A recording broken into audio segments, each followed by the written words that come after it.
2024년 4월 24일 수요 예배를 하나님께 드리시겠습니다. 기도하시겠습니다. 이르되 이스라엘의 하나님 여호와여, 위로 하늘과 아래로 땅에 주와 같은 신이 없나이다.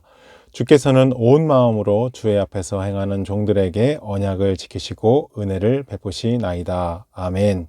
주권자이신 하나님, 하늘 위에도 땅 아래도 주님과 같은 분은 없습니다. 주님께서는 주님의 백성과 맺은 언약을 지키시며 그들에게 주님의 사랑을 보이십니다. 약속을 지키시며 우리를 사랑하여 주시는 주님께 감사를 드립니다. 오늘 각 가정에서 드려지는 예배를 기뻐 받아 주시옵소서. 가정의 은혜와 축복을 내려 주시옵소서. 예수님의 이름으로 기도하옵나이다. 아멘. 사도신경으로 신앙을 고백하도록 하겠습니다. 전능하사 천지를 만드신 하나님 아버지를 내가 믿사오며 그 외아들 우리 주 예수 그리스도를 믿사오니 이는 성령으로 잉태하사 동정녀 마리아에게 나시고 본디오 빌라도에게 고난을 받으사 십자가에 못 박혀 죽으시고 장사한 지 사흘 만에 죽은 자 가운데서 다시 살아나시며 하늘에 오르사 전능하신 하나님 우편에 앉아 계시다가 저리로서 산자와 죽은 자를 심판하러 오시리라. 성령을 믿사오며 거룩한 공예와 성도가 서로 교통하는 것과 죄를 사하여 주시는 것과 몸이 다시 사는 것과 영원히 사는 것을 믿사옵나이다. 아멘. 주 사랑 내게 있네. 그 사랑이 날 채우네. 주 은혜 내게 있네. 그 은혜로 날 세우네. 세상 소망 다 사라져가고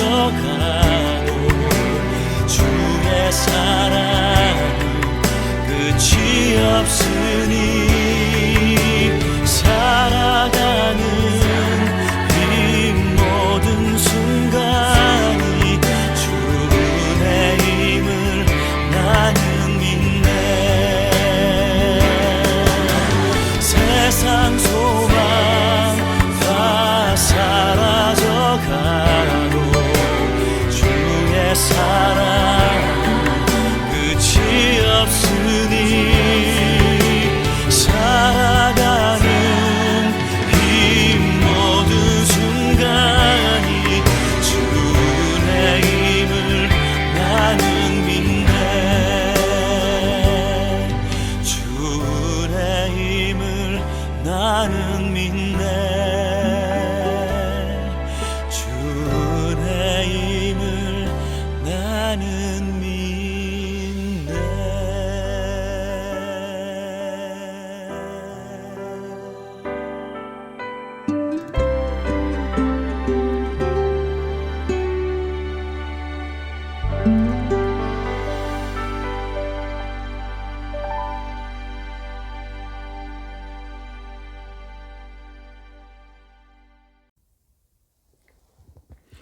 당시 사사의 사명은 왕이 통치하는 모습과는 좀 달랐습니다. 그 당시에는 왕권이 이어지는 형태가 아니라 하나님의 부르심을 받아 불쑥불쑥 지도자가 세움을 받아 하나님의 뜻대로 임무를 수행해 왔던 시대였기 때문에 한 사람이 이스라엘 전체를 통치하는 개념으로서의 사사라기보다는 통치력과 영향력이 상당히 지엽적이었습니다. 사사들은 하나님의 부름에 따라서 하나님의 도구로 사용되고 사명이 끝나면 다시 평범한 범인으로 돌아가곤 했기 때문에 역시 기드온도 미디안 연합군을 물리치고 미디안의 압제에서 백성을 구한 다음 다시 평범한 사람으로 돌아가게 됩니다. 오늘 성경은 평범한 사람 기드온의 모습을 보여주고 있습니다. 자기 집에 거했고 아내가 많았고 자식은 이러했다고 말하고 있습니다. 오늘 성경 말씀을 살펴보면 하나님을 섬기고 하나님의 은혜를 받고 하나님의 뜻대로 살았던 이스라엘 백성들이 통치자 부재의 상황에서 다시 옛 모습으로 돌아가는 모습이 나타나고 있습니다. 자연스럽게 다시 하나님을 떠나서 풍요와 다산의 신인 바알 브릿을 섬기는 우상숭배의 풍습으로 돌아간 것입니다. 압제와 고난 속에서 하나님께 부르짖던 기억이 어디론가 사라져 버렸습니다. 언제 하나님이 이끌어 주셨는지, 언제 하나님이 은혜를 베풀어 주셨는지 잊어버리고 그들은 다시 우상으로 돌아갑니다. 여전히 의식주 문제가 최고인 것처럼, 사람의 부요함과 넉넉함이 최고인 것처럼 당시 풍요의 신인 바알과 바알 브릿을 섬기는 그들을 보면 어이없다 못해 가슴이 아프기까지 합니다. 그렇게 힘들고 어려워서 하나님께 부르짖을 때를 참 빨리도 잊어버린 것 같습니다. 하나님께서 사사를 세우셔서 오직 하나님의 능력으로 그들을 구원해 주셨던 생각을 어떻게 그렇게 빨리 잊을 수 있었을까요? 광야에서 하나님의 은혜와 인도하심 속에서 살면서도 늘 원망과 불평이었던 그들의 조상들의 삶과 전혀 다르지 않은 모습입니다. 하지만 이스라엘의 망각병은 거기에서 그치지 않습니다. 통치자가 없다는 이유로 타락을 정당화시킬 수 없음이 기드온의 가정에 대한 그들의 태도에서 여실히 드러나게 됩니다. 사명을 마치고 평범한 사람으로 돌아갔던 기드온과 그 가정에 대해서 이스라엘 백성들은 무대접을 하기 시작합니다. 기드온이 집은 이스라엘을 구원하신 기드온의 집은 이스라엘을 구원하신 하나님의 은혜를 상징하고 있습니다. 하지만 성경은 이스라엘 백성들이 기드온이 베풀어준 은혜를 전혀 기억하지 않고 그 집안을 후대하지도 않았다고 기록하고 있습니다. 은혜를 배은망덕하게 갚았던 것입니다. 성경에서 하나님은 사람에 대해서든지 하나님에 대해서든지 은혜를 원수로 갚지 말라고 하십니다. 나 혼자 독불 장군처럼 살아가는 세상이 아니기 때문에 그렇습니다. 그렇기 때문에 우리는 이웃에게 늘 감사한 마음을 품을 수 있어야 하는 것입니다. 더욱이 영원한 생명을 주시고 순간순간 우리에게 보호의 손길을 거두지 아니하시는 하나님 앞에서는 어떻겠습니까? 하나님은 베풀어 주신 은혜와 하나님의 말씀을 잊지 말라고 너무나도 자주 강조하고 계십니다. 기드온이 이스라엘 백성에게 헌신한 업적이 있습니다. 그 은혜가 있기 때문에 기드온이 죽었을지라도 그 집안에 대한 업적을 인정해주고 후히 대접해주는 것이 은혜를 은혜로 갚는 것이 아니겠습니까? 하나님은 은혜를 원수로 갚는 배은망덕을 대단히 싫어하십니다. 하나님의 끊임없이 베푸시는 은혜에도 이스라엘 백성들이 배신하고 우상을 숭배할 때 하나님은 얼마나 많이 아파하셨는지 우리가 잘 알고 있습니다. 우리는 하나님께서 베풀어 주신 것뿐만 아니라 인간과 인간 사이에서 받은 은혜의 관계에서도 신실함과 감사함을 간직할 수 있어야 하는 것입니다. 또한 이 사실은 교회 공동체가 사랑과 은혜의 공동체가 되어야 함을 생각하게 해줍니다. 서로가 서로를 위해서 기도해주고 관심을 가져주고 사랑과 신의를 지키는 공동체가 되어야 하는 것입니다. 그런데 개인에게 좋은 일이 있어서 사회적 지위가 올라가고 또 좋은 기회가 있어서 소득을 좀 얻게 되면 서로 베풀어준 사랑과 은혜를 잃어버리는 것이 우리 인간들의 연약함입니다. 이렇게 얘기할 수 있습니다. 내가 언제 너가 나를 위해서 기도해 주었어? 언제 너가 나를 위해서 관심을 베풀어 주었어? 하는 식으로 대한다면 교회가 아니라 사회에서도 우스운 일이 될 수 있는 것입니다. 우리는 서로 사랑하며 서로 도우며 기도로 세워주는 은혜의 공동체가 되어야 할 줄로 믿습니다. 아멘. 사실 조금만 관심을 기울여 보면 나를 위해 기도해 주는 사람이 한둘이 아닙니다.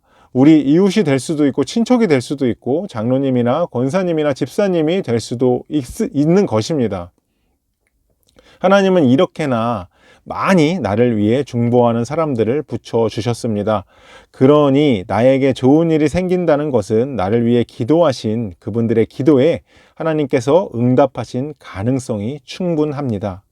그런데 어려울 때 기도로 돕고 위로하고 격려해 주던 지체들은 어느 순간 다 잊어버리고 좋은 일이 생기면 당연히 자기 혼자 잘난 것처럼 자기를 세우면 그것은 어리석은 사람이 되는 것입니다. 하나님이 베풀어 주신 복이라면 그것을 위해 기도하는 기도의 사람이 있었음을 생각할 수 있어야 합니다. 내 기도뿐만 아니라 가족과 주변 사람들, 교회 공동체의 지체들도 소리 없는 기도의 후원자들이었습니다. 따라서 내가 잘 될수록 더욱 겸손하게 감사하는 마음으로 섬기는 태도가 은혜를 갚는 도리고 아름다운 신앙생활이라고 저는 생각하고 있습니다. 자, 어느덧 시간이 흘렀습니다. 그래서 결국 기드온이 죽었습니다.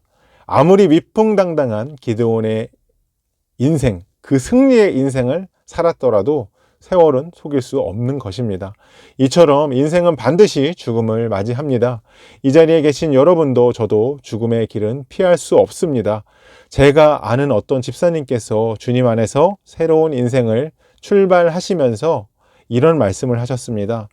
남은 인생이 얼마만큼인지 저는 모르지만 그 시간 동안에라도 정말 하나님 앞에서 부끄럼 없이 살아왔으면 좋겠습니다 라고 말씀하셨고, 또 그동안은 나를 위해서 살았지만 앞으로는 하나님을 위해서 하나님이 기뻐하시는 삶을 살고 싶으시다고, 그리고 나를 위해 살았던 그 지난 세월이 정말 회개하는 마음을 하나님께서 주시고 회개하고 싶다고 그렇게 말씀하시는 것을 들은 적이 있습니다. 이 얼마나 멋진 고백인지 모르겠습니다. 또한 하나님께서 이 마음, 이 고백을 보시고 얼마나 기뻐하셨겠습니까? 우리 인생의 마감은 어느 날 갑자기 순식간에 우리에게 들이닥칠 수 있습니다. 생각해보면 너무나도 짧은 인생입니다. 위대한 용사였던 기드온도 같습니다.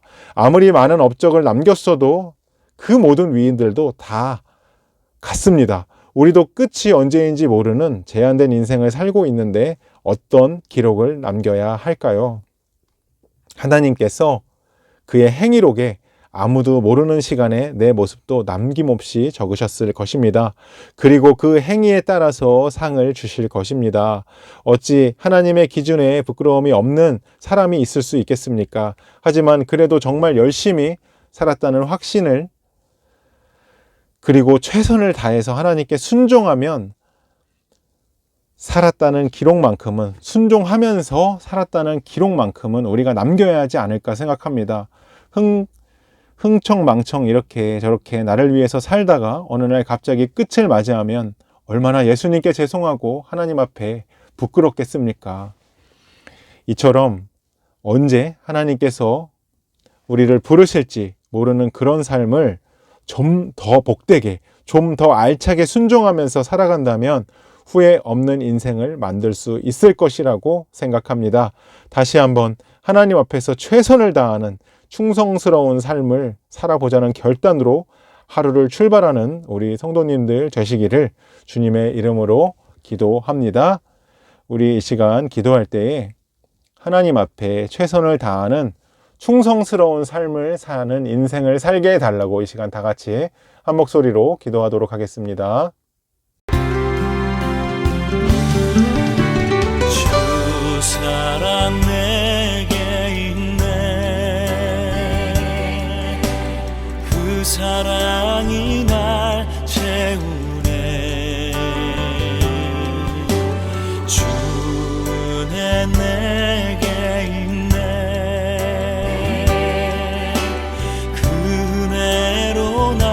세우네. 세상 소망 다 사라져가고 주의 사랑 끝이 없으니 살아가는 이 모든 순간이 주의 힘을 나는 세상 소망 다 사라져가도 주의 사랑 끝이 없으니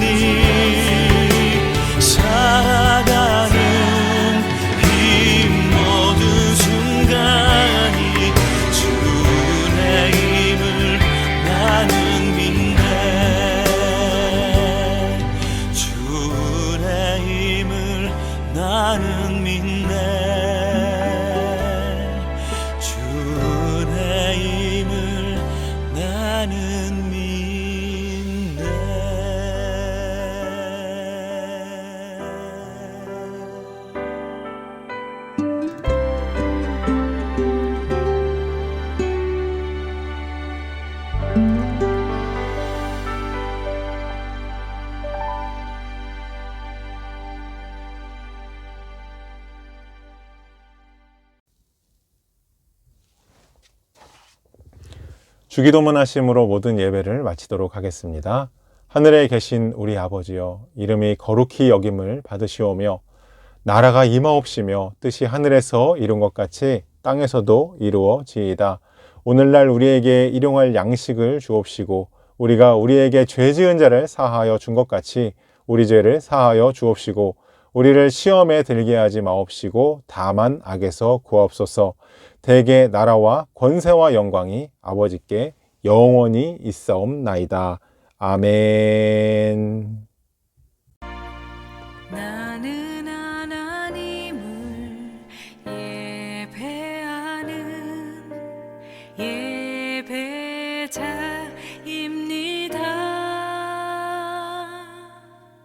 내가 서 있는